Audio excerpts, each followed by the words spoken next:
kuzungumza kuelekea mechi hiyo bila kocha mkuu? Mwenyewe amepokea jukumu hili na ni kocha ambaye ana uzoefu mkubwa, kocha ambaye ameshakuwa na hadhi ya kufundisha timu ya taifa. Sio kocha wa mchongo, ni kocha ambaye anaweza kuishi kwenye pressure na majukumu ya ghafla kama haya anaweza kuyamudu. Kwa hiyo tunaamini ni kocha sahihi kwa wakati ambao tuko nao. Nimeshasema ni kama caretaker kwa muda, tunakwenda kutafuta kocha mkuu na mchakato unaendelea. Kwa hiyo tunaamini Patrick Mabedi ni nahodha sahihi wa kufikisha chombo hapa kupeleka hatua ya kundi ya CAF Champions. Kwa hiyo yuko tayari na ameanza program zake na timu.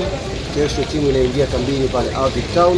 Timu haitatoka pale mpaka siku ya mchezo kwa maana ya Jumamosi pale Belgium. Umetangaza viingilio kwa wachezaji kama baada ya mchezo kumalizika kuona wanapoteza moja kwa sifuri. Morali ipoje kuanzia mechi uwanja wa Benjamin? Morali ipo juu sana, na hata wachezaji wenyewe kweli kama walikuwa wanatamani mechi ingechezwa Jumatano.